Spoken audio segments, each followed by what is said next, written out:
So hi everyone, so now we'll start the discussion with Kafka. So Kafka is a messaging system which is used in many different applications. So one of the consumers of the Kafka queue is Apache Storm. So Apache Storm needs to get the data, the source data from some location, right? So Kafka can be one of the source to it. So Kafka is an messaging queue system. On this diagram we have a Kafka cluster. That means you may or may not have one computer node for Kafka server. You can have many different processing nodes. That's why it is said to be a Kafka cluster. So it's a group of machines which can act as a Kafka system for you. Okay, so there can be a list of producers who is producing messages on your Kafka queue. That's why I have many different producers here writing to my Kafka cluster. So Kafka cluster is the set of machines which is acting as a Kafka server cluster for you, and producers are the machines which are writing to Kafka queue. Once the data gets written on the Kafka queue, it can be definitely consumed by others. So we have a list of consumers here. Okay, so topic is nothing but it's a term in a Kafka to which we write the data. So topic is an identifier entity in a Kafka. So when we say we write to Kafka queue, actually we write to a Kafka topic. So topic is a logical entity in Kafka. So we write the data to that particular topic. So in order to achieve parallelism, because you have many different systems here, there is a concept of partition. Partition is nothing but a parallelism for a topic. Suppose I divide my topic into 3 partitions. That means 3 different entities can write to my topic simultaneously. If I don't have partitions, then writing to my topic will be sequential. Hence, to make use of many systems in the cluster, we use partitioning to my topic. So in this example, we have 3 different partitions for my topic, so that writes can happen to all 3 partitions simultaneously. Clear? Now this is a very simple diagram of Kafka cluster.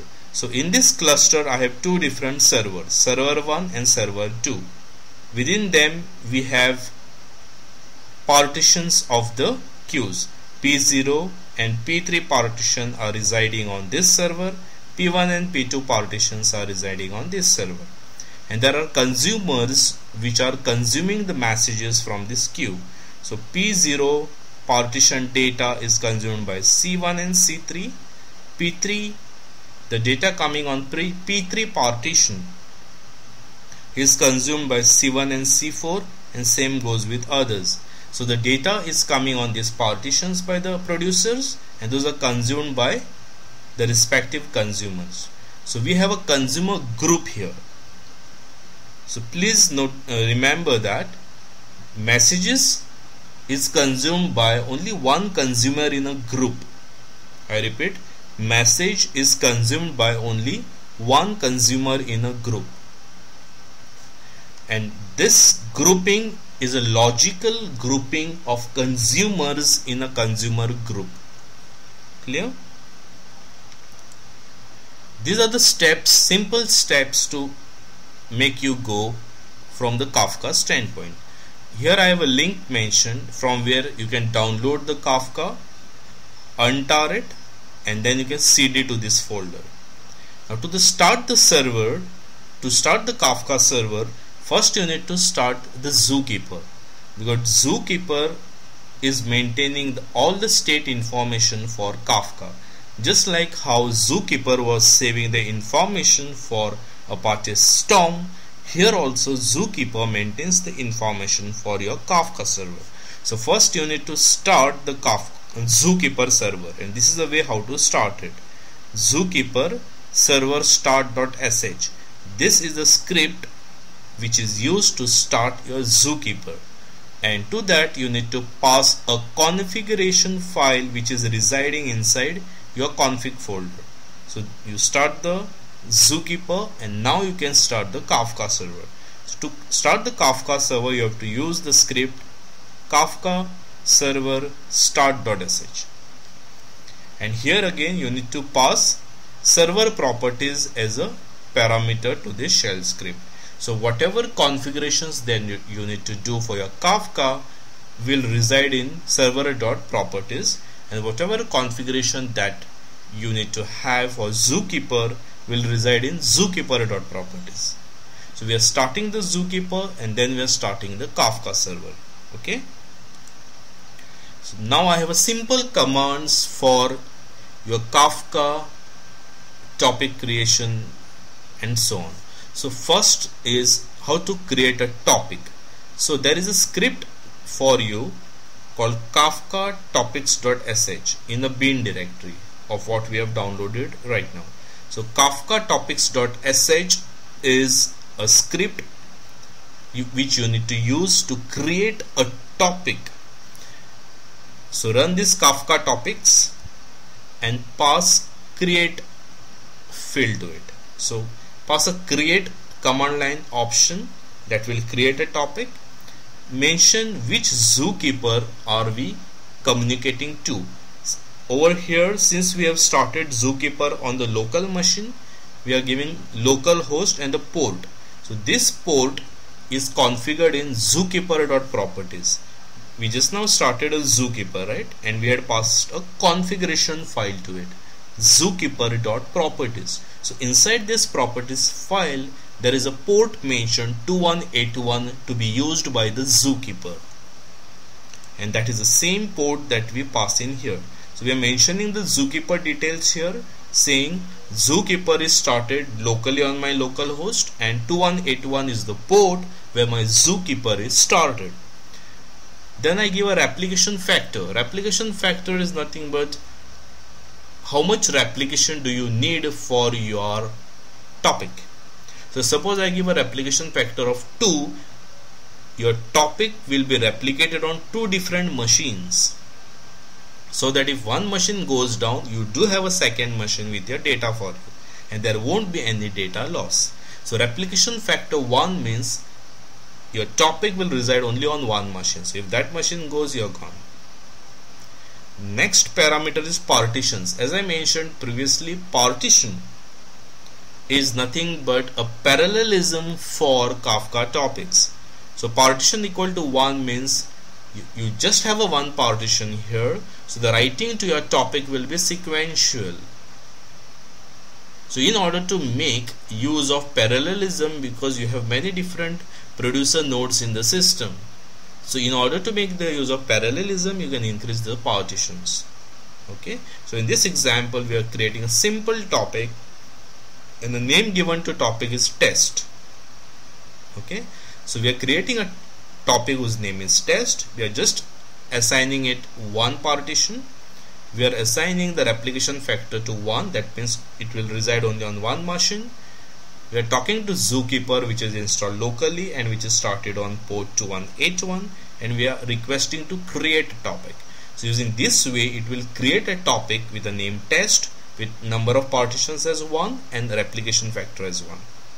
So we can see after this command whether a topic is actually created. And how to do that? We can again run Kafka topics.sh, and now we can use a command line option called list. And we have to definitely pass the Zookeeper details, because how many topics are created, where are the partitions located of that topic. The entire database inventory is maintained in the Zookeeper. So that's why we have to definitely pass the information of the Zookeeper when we want the details of any topic. So over here we ran this script, we gave the Zookeeper details, and we used a command called list. So list command will list all the topics which are created, which is saved on this Zookeeper. meaning the metadata is saved on the Zookeeper. So it lists correctly that I just have one topic with me whose name is test, which we just created above. So this is how to create a topic and confirm that a topic has been created for you. The next step that we can do is we can try sending some messages to this topic that we just created. How to do that? There is a script called Kafka console producer.sh. Just run this script and then you pass the list of broker list. So one broker is like your Kafka server. You can have many different brokers on a different machines, and that is what is your Kafka cluster. So Kafka cluster is a set of machines together contributing to your Kafka. So over here we have just started my Kafka server on the current machine, and only one server we have started, right? So that's why in the broker list I have just given localhost and 9092. 9092 is the port on which I have started my Kafka server. So here we had started my Kafka server and I had given server.properties file to it. So there is a port mentioned in server.properties as 9091. So your Kafka server is started on local machine and 9091 port, and that is what 9092 port, and that is what we give here. Okay, so what we are doing is we are giving a broker list, that is localhost is the one on which we have a Kafka server running, 9092 is the port on which I have started my Kafka server. So in order to put some messages on a queue, I need to mention to which topic I need to write. Topic is an entity to which we write the data. So I'm passing here a topic test. That means write data to topic whose name is test. Okay, and then it will write the messages to, then you can type some messages here on the screen. It will write those messages to the topic test. Now we have started the Zookeeper, then we started the Kafka server, then we created a topic, then we sent some messages to it, and now let's start the consumer so that we can consume from the topics that we have created. So run the script Kafka console consumer.sh. now in the producer.sh we are writing the data to the topic test. In consumer.sh we are planning to consume the data from topic test. So in consumer.sh again give the Zookeeper details, give topic test, meaning I am supposed to consume from topic test, and I am passing from beginning. That means it will read topic test from beginning. So whatever text strings sentences that I typed while producing, same I get it on the console here. So this is how my creation of topic, sending messages to the config, and reading from the config works. Clear? So now we will discuss how to set up a multi-broker cluster. So in the previous slide we had just started my Kafka server on one machine, that is the current machine. So what if I want to start many different Kafka servers and form a Kafka cluster out of it? So what you need to do is just copy the server.properties file from config into multiple copies, server1.properties, server2.properties, and inside this properties file you can give a broker ID to it. So in the first file I am giving the broker ID as 1, I am starting it on port 9093, and I am giving the location of the file system where it need to save the data. Okay.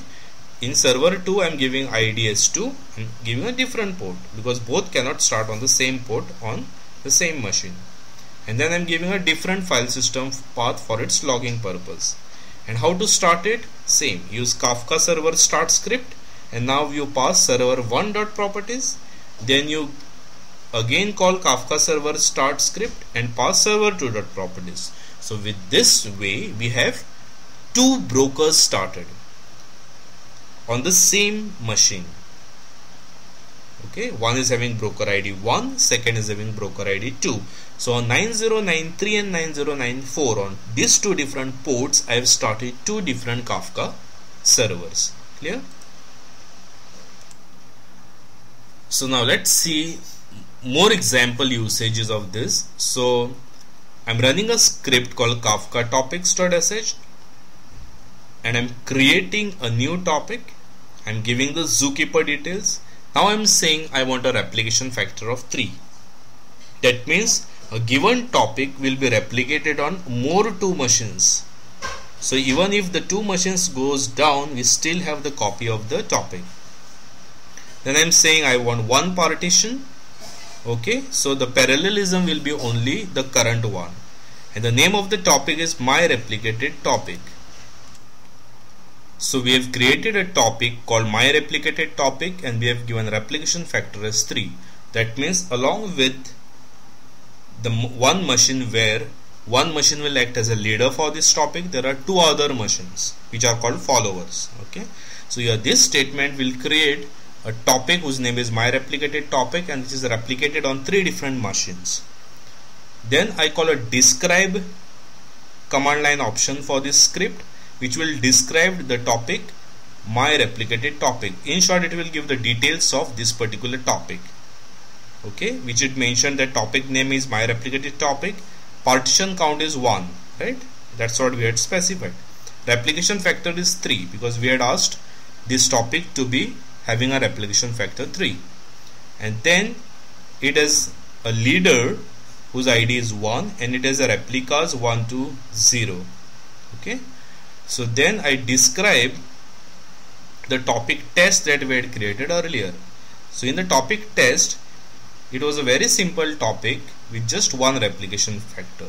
So leader is 0 and replicas are also 0. Okay, so now I am using console producer script just to write the data to the topic. Broker list I am giving again the localhost and 9092. Okay, and topic is my replicated topic, and I just keep on typing the messages which will go on my replicated topic. Okay, now I am running console consumer to read the data from the topic, and again I am giving zookeeper details. Then I am saying please read it from the beginning, and the topic is my replicated topic, so it will read all these messages that I had typed earlier. Now you can press Ctrl C to come out. Okay, so if you just grab for server1.properties on the system, this is what it shows you, saying so and so process is running. So you can kill this process, and now if you describe the topic, it will show you this. Okay, so in short, the server, one server we kill. With that, what will happen is, since there is a replication for my replicated topic, even if that one machine dies, we have the other machine, right? So in the previous slide we just saw that for my replicated topic, the leader was a machine with identifier 1, and replicas were present on machine 1, machine 2 and machine 0, right? We had given the replication factor 3. So there were 3 machines on which this topic was residing, the copy of it, right? So the different replicas were on machine 1, machine 2 and machine 0, and the leader was machine 1. So what we do now is we go to machine 1 and we kill the Kafka server which is running on that. And now if you again call a describe method for this topic, it shows you that now the leader is 2. It is different from that 1 because the machine with ID 1, we killed its Kafka process. We killed the Kafka server which was running on machine 1. So automatically, since we had a replica of this topic on machine 2 and 0, the system elected the machine 2 as its leader. And now we are running a consumer script from beginning on this topic, and it still gives the messages. That means we are not losing on any data when we have a replication enabled. Clear? So we have already seen how to add a topic by passing a create field for a topic and giving it a name, right? We can also modify the topics in the following ways. So here we are calling the Kafka topic script and we are passing partitions 40 and we are saying alter. So it will modify the topic, my topic name, and it will assign 40 partitions to it. What this will do is it will again alter the topic, my topic name, and then it will assign a different configuration to it. This command will alter the topic, my topic name, and it will delete the configuration X, which is associated with the topic. And this command I am calling a delete. That means it will delete this topic. So with this I have completed my sessions on Apache Storm and Kafka. Thank you.